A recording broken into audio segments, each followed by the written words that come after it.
Hi students, for this week we are going to review Unit 4 Pythagorean Theorem. Today we are going to review how to decide if a triangle is a right triangle or not.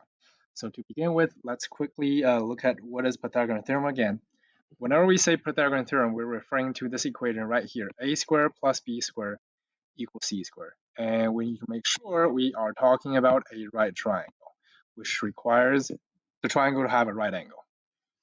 The side that's opposite to the right angle is called the hypotenuse, which we use letter C to present. The other two, they're both legs, we can use A and B.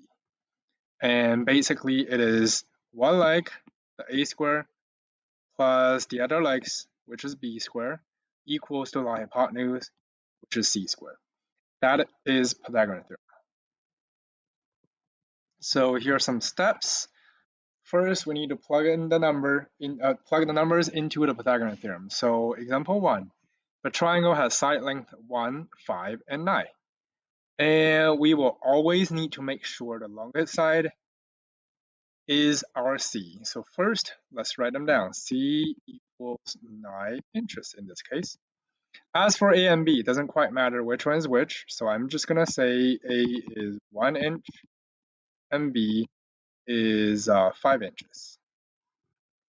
After that, we're going to use the equation, which I'm going to write on the top, a squared plus b squared equals c squared.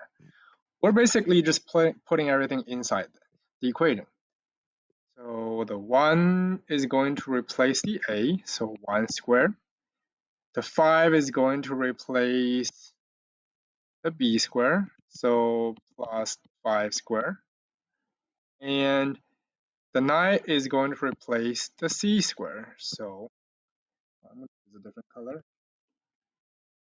C squared, so equals 9 squared.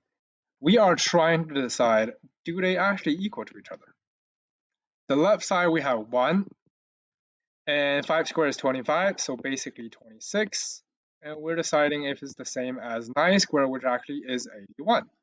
We can see they are not the same on the left and right side, so it is not a right triangle. And that is it. Let me go over another example. Example 2. So the longest side is always RC. Start with that. C equals 10 feet. And which means A is 9 and B is 6. Then we just need to put them into the equation, which is on the top right here, A squared plus B squared equals C squared. Let's plug in A, replace the A squared, so 9 squared. And then let's replace the B squared, so plus 6 squared. And we're deciding if it's the same as our C squared. Equal to 10 squared. Does it? 9 squared is 81. 6 squared is 36. So 81 plus 36, that's going to give you 117. And we're trying to see if it's the same as the right side, 10 squared, which actually is 100. And again, not the same, not a right triangle. And I'm going to go over one more example. Longest side is going to be RC, so 5, that's got to be RC. The other two sides have to be A and B, so A is 3, B is 4. I'm going to put the equation up top, A squared plus B squared equals C squared. Let's plug them in. A, 3 squared, B, so 4 squared, and then C, 5 squared. 3 squared is 9, 4 squared is 16, add them together, that is 25 on the left side, and the right side is 5 squared, so 25 again, and they are the same, which means it is a right triangle. And that is everything for this first lesson. Let me know if you have questions. Thank you.